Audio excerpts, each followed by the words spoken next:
Olubereberye Essula 21. Mukama n'ajjira Saala nga bwe yayogera, era Mukama n'akola Saala nga bwe yagamba. Saala n'aba olubuto n'azaalira Ibulayimu omwana ow'obulenzi ng'akaddiye mu biro ebyo ebyateekebwawo, Katonda bye yamugambako. Ibulayimu n'atuuma omwana we eyamuzaalirwa Saala gwe yamuzaalira erinnya lye Isaaka. Ibulayimu n'akomola omwana we Isaaka nga yakamaze ennaku 8 nga Katonda bwe yamulagira. Olwokutaano, era Ibulayimu yali yakamaze emyaka 10 omwana we Isaaka we yamuzaalirwa. Saala n'ayogera nti Katonda ansesezza, buli anaawuliranga anaasekeranga wamu nange. N'ayogera nti aluwa oyo eyandigambye Ibulayimu nga Saala liyonsa abaana be, kubanga muzaalidde omwana ow'obulenzi nga nkaddiye. Omwana n'akula n'ava ku mabeere. Ibulayimu n'afumba embaga ennene ku lunaku Isaaka lwe yaviirako ku mabeere. Saala n'alaba omwana wa Agali Omumisiri gwe yazaalira Ibulayimu ng'aduula. Kyeyava agamba Ibulayimu nti, goba omuzaana ono n'omwana we, kubanga omwana w'omuzaana ono tajja kubeera musika wamu n'omwana wange ye Isaaka. 11. Naye ekigambo ekyo ne kiba kizibu nnyo mu maaso ga Ibulayimu olw'omwana we. Katonda n'agamba Ibulayimu nti kireme okuba ekizibu mu maaso go olw'omulenzi n'olw'omuzaana wo mu byonna Saala by'anaakubuuliranga owuliranga eddoboozi lye, kubanga mu Isaaka ezzadde lyo mwe linaayitirwanga.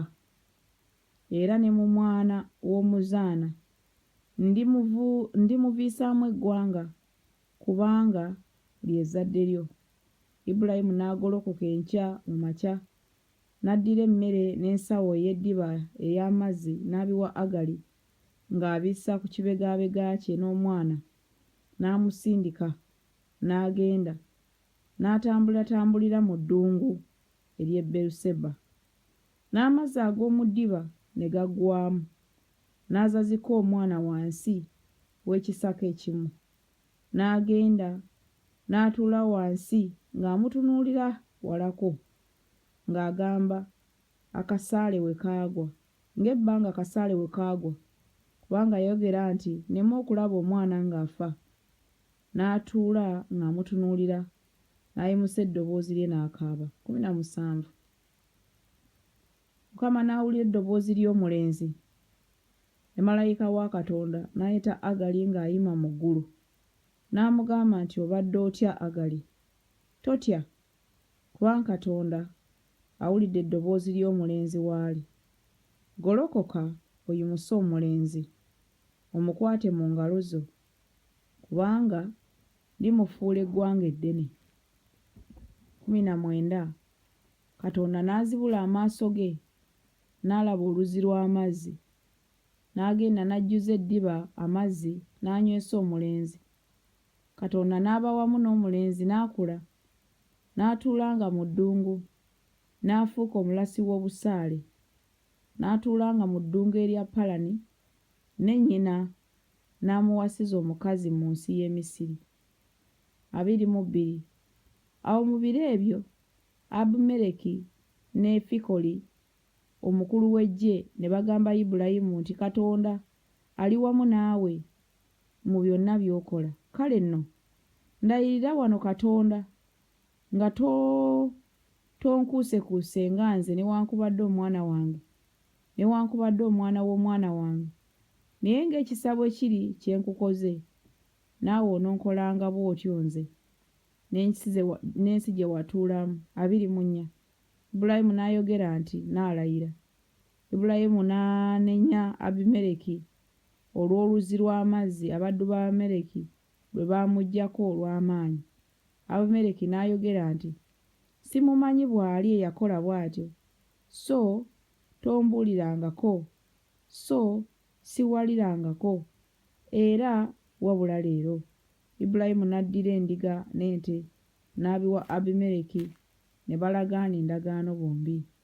Ibulayimu n'ateeka endiga enduusi 7 ez'omu kisibo wamu zokka.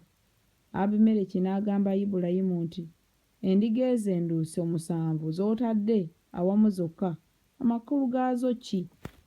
N'ayogera nti, endiga ezo enduusi 7 onooziweebwa mu mukono gwange, ekyo kibeere omujulirwa gye ndi, nga nze nasima oluzzi olwo.